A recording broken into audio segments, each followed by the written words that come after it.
Hello नमस्ते दोस्तों, स्वागत है आप सभी का एमटी सिनेमा चैनल पर। तो आज की इस वीडियो में मैं आपको बताऊंगा वलीमई द पावर मूवी की स्टोरी रिव्यू और फैक्ट्स के बारे में, और साथ ही साथ मैं आपको बताऊंगा आप इस मूवी को कहां पर देख सकते हो। यह जानने के लिए वीडियो को लास्ट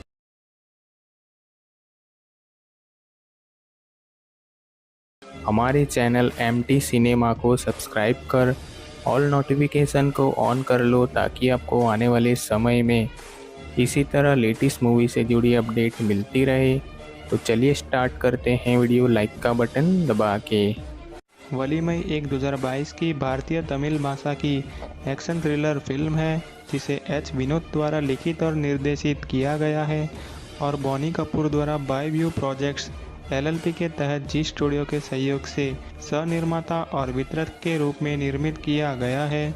फिल्म में अजित कुमार, कार्तिकेया, हुमा कुरैशी और गुरबानी जज है। फिल्म का स्कोर जिब्रान द्वारा रचित है और गाने युवन शंकर राजा द्वारा रचित हैं। छायांकन नीरव शाह द्वारा किया जाता है और विजय वेलुकुट्टी द्वारा संपादन किया जाता है। वहीं बात करें इस मूवी की IMDb रेटिंग की, तो इस मूवी को IMDb पर 10 में से 7.6 की रेटिंग मिली हुई है और 90% गूगल यूजर्स ने इस मूवी को लाइक किया है। वहीं बात करें इस मूवी की कहानी की, तो इस फिल्म ने नेरकोंडा पारवाई 2019 के बाद अजित विनोद और बोनी कपूर के बीच दूसरे सहयोग को चिन्हित किया। एच विनोद ने 2018 के मध्य में पटकथा लिखी, लेकिन अजित ने शुरू में इसे अस्वीकार कर दिया और बाद में इस पर काम करने के लिए कहा। इस विचार को बाद में जनवरी 2019 में पेश किया गया, जिसमें बॉनी कपूर ने परियोजना को निधि देने के लिए सहमति व्यक्त की और अक्टूबर 2019 के मध्य में आधिकारिक तौर पर लॉन्च किया गया। साथ ही इसके शीर्षक की भी घोषणा की। प्रिंसिपल फोटोग्राफी दिसंबर 2019 में हैदराबाद में शुरू हुई और फरवरी 2021 तक पूरी हो गई। भले ही कोविड-19 महामारी के कारण उत्पादन बाधित हो, रूस में कुछ दृश्यों के अलावा फिल्म के प्रमुख हिस्सों को चेन्नई और हैदराबाद में शूट किया गया था, जिसे अगस्त के अंत और सितंबर 2021 की शुरुआत में फिल्माया गया था। फिल्म लंबे समय से चर्चा में थी। प्रशंसकों के इस प्रोजेक्ट के बारे में अपडेट लॉन्च करने के लिए राजी करने के कारण वलीमई अपडेट नामक एक अभियान की और अग्रसर हुआ, जिसने खेल, राजनीति और अन्य घटनाओं को भी प्रभावित किया। यह अंतर ट्रेंड सर्किट में अनुसार सबसे प्रतीक्षित तमिल फिल्मों में से एक के रूप में सूचीबद्ध हुई। कई बार विलंबित होने के बाद भारत में चल रहे कोविड-19 महामारी प्रतिबंधों के कारण यह फिल्म 24 फरवरी 2022 को दुनिया भर में रिलीज हुई और इसे आलोचकों से मिली जुली समीक्षा मिली। चेन्नई में शैतान के दास के नाम से जाना जाने वाला एक अवैध मोटरसाइकिल गिरोह नरेन उर्फ वोल्फ्रांगा के नेतृत्व में ड्रग रैकेट, स्नेच चोरी और हत्याओं की कई घटनाओं में शामिल हैं। ऐसे अपराधों में वृद्धि हाथ से बाहर होने के साथ आयुक्त इस मामले को मदुरै के IPS के ACP अर्जुन कुमार को सौंपते हैं, जो न्याय को संभालने के लिए अपने अजीबोगरीब तरीके के लिए जाने जाते हैं। दोषियों के अंगों में से एक को तोड़ना ताकि वे अपने अपराधों को कभी न दोहराए। उनकी माँ द्वारा स्थापित नैतिक मूल्यों से उत्पन्न, जबकि समाज द्वारा प्यार और सम्मान किया जाता है। अर्जुन अपने परिवार में एकमात्र कमाने वाला है, जिसमें उसकी माँ, उसका शराबी बड़ा भाई और उसकी पत्नी, उसकी विवाहित छोटी बहन और छोटा भाई अशोक कुट्टी एक बेरोजगार स्नातक शामिल है। अशोक को उसकी भाभी की ससुराल, जिसकी बेटी से वह प्यार करता है, उसकी बेरोजगारी अर्जुन और उसकी माँ की चिंता के कारण लगातार नीचा देखता है। अपने साथी और दोस्तों सोफिया के साथ सहयोग करते हुए अर्जुन को एक छात्रावास में एक व्यक्ति की लाश मिलती है, जिसके दोस्त ने गिरोह को धोखा दिया था और उसे ड्रग्स की आपूर्ति की थी। हालांकि बाद में फांसी लगाकर आत्महत्या कर ली और ड्रग्स को जला दिया। अर्जुन अपने कमरे में उस आदमी का हेलमेट पाता है और उसे पता चलता है कि वह एक स्नेच चोर था, जिसने एक ऑनलाइन काला बाजारिया से खरीदी गई चोरी की मोटरसाइकिल का इस्तेमाल किया था। अर्जुन और सोफिया दोनों को पता चलता है कि मोटरसाइकिल गिरोह द्वारा किए गए अपराधों, डकैतियों, स्नेच चोरी और हत्याओं का एक क्रम है। अपराधों में इस्तेमाल की गई बाइकें डार्क वेब के जरिए चोरी किए गए मोबाइल फ़ोन का इस्तेमाल करके उसी प्लेटफॉर्म से खरीदी गई थी। अर्जुन यह निष्कर्ष निकालता है कि ये सभी अपराध एक ही संगठन द्वारा किए जाते हैं। अपने एक सहयोगी को भेजने से पहले सरगना का पता लगाने के लिए ड्रग पेडलिंग व्यवसाय से सेवानिवृत्त ठगों को भाड़े के रूप में भेजने से पहले यह पता लगाने के बाद कि वोल्फ्रांगा नेता है, अर्जुन उसका पीछा करता है और उसका और गिरोह से लड़ता है और उन्हें गिरफ्तार करता है। लेकिन उसके सदमे से पता चलता है कि अशोक भी इसमें शामिल था। जेल के रास्ते में बाइकर गिरोह काफिले पर हमला करते हैं, मार डालता है। पुलिसकर्मी और वोल्फ्रांगा को भागने में मदद करते हैं।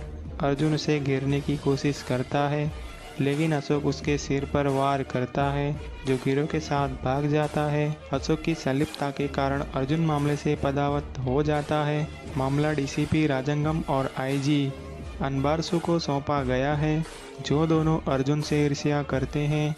उनसे अनजान राजंगम और अनबारसु वोल्फ्रांगा के खच्चर में हैं और मामले की परवाह नहीं करते हैं। अर्जुन की मां ने अशोक को भटकते हुए देखने के अपराध बोध के कारण खाने पीने से मना कर दिया, जिससे वह मामलों को अपने हाथों में लेने और मामलों को स्वयं हल करने के लिए प्रेरित हुआ। साइबर अपराध विभाग में कुछ भरोसेमंद सहयोगियों के साथ सूफिया की मदद से अर्जुन खच्चरों में से एक को पकड़ लेता है और उससे गिरोह के बारे में पूछता है और उसका भाई कैसे गंदे कारोबार में उलझ गया। वह खुलासा करता है कि अशोक वोल्फ्रांगा से परिचित हो गया था जब उसकी बहन के ससुराल वालों द्वारा उसकी बेरोजगारी के कारण उसे उसके परिवार के सामने अपमानित किया गया था और उसने अपनी बेटी से शादी करने से इनकार कर दिया। वोल्फ्रांगा ने उन्हें यह कहते हुए उपदेश दिया कि परिवार स्वार्थी व्यक्ति है, जिनका स्नेह उनके बच्चों को उनके बुढ़ापे में उनकी सेवा करने के लिए एक चाल है। वोल्फ्रांगा बेरोजगार स्नातकों का उपयोग करके अपने व्यवसाय चलाते हैं, जो बेरोजगारी के कारण बहिष्कृत हैं और परिणाम स्वरूप विचारधारा से प्रेरित हैं, जिसमें पैसा सब कुछ खरीदता है। एक पर्यटक खदान से छोड़े गए चोरी की मोटरसाइकिलों को पकड़ने के बाद अर्जुन को सम्मानित किया जाता है और मामले को फिर से सौंप दिया जाता है। वह और सोफिया दोनों ही राजंगम और अनबारसु की वोल्फ्रांगा के साथ आयुक्त के साथ भागीदारी का पर्दाफाश करने की योजना बना रहे हैं। वोल्फ्रांगा अर्जुन के परिवार का अपहरण कर लेता है और उन्हें बंधक बना लेता है और अर्जुन को निर्देश देता है कि वह उन्हें रिहा करने के लिए 1 मीट्रिक टन जब्त कोकीन चुरा ले। लेकिन वोल्फ्रांगा राजंगम को अर्जुन को मारने और अशोक पर पिन लगाने और जब्त कोकीन को जलाने के लिए उसे सौंपने के लिए कहता है। वोल्फ्रांगा अशोक को अपनी मां को गोली मारने के लिए मजबूर करने की कोशिश करता है और एक बंदूक में एक गोली लोड करता है और उसे बताता है कि यह खाली है और उसे अपनी निस्वार्थता को हिलाने के लिए उसे गोली मारने का नाटक करने के लिए कहता है। लेकिन अपनी मां के प्यार और उसके लिए मरने की उसकी तत्परता को महसूस करता है। उसे अशोक ने अनजाने में वोल्फ्रांगा के प्रेमी सारा को गोली मार दी। अशोक अपने परिवार के साथ फिर से मिल जाता है, लेकिन बुरी तरह पीटा जाता है और बंधक भी बना लिया जाता है। अर्जुन सफलतापूर्वक कोकीन चुराता है। राजंगम अनबारसु और शेष खच्चरों को चकमा देता है और उन्हें पकड़ लेता है। अर्जुन ठिकाने पर पहुंचता है और उसे हराकर वोल्फ्रांगा से लड़ता है। टीम सफलतापूर्वक शैतान के गुलामों के स्वर को हैक कर लेती है और बाइकर्स को ठिकाने पर ले जाती है। आगमन पर वे वोल्फ्रांगा को मृत पाते हैं और उन्हें पुलिस बल ने घेर लिया और गिरफ्तार कर लिया। स्टेशन पर अर्जुन बाइकर्स को सलाह देते हैं कि हर किसी की अपनी समस्याएं होती हैं, लेकिन सबसे अच्छा तरीका अंत तक प्रयास करना है और यह अपराध समाधान नहीं है। वह उनके लिए माता पिता के प्यार के महत्व का भी उल्लेख करता है और उन सुखों का भी उल्लेख करता है जो उन्होंने अपने बच्चों के लिए त्याग दिए।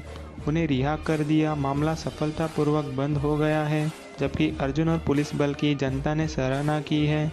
उनके प्रयासों के कारण पुलिस युवाओं को अवसाद और ड्रग से पुनर्वास के लिए एक कार्यक्रम आयोजित करती है और यह मूवी इसी तरह से वहीं पर ख़त्म हो जाती है। वहीं बात करें आप इस मूवी को कहां पर देख सकते हो, तो मैं आपको बता दूं कि आप इस मूवी को G5 ऐप पर देख सकते हो। वहां पर यह मूवी अवेलेबल है, वहां से आप इस मूवी को देख सकते हो।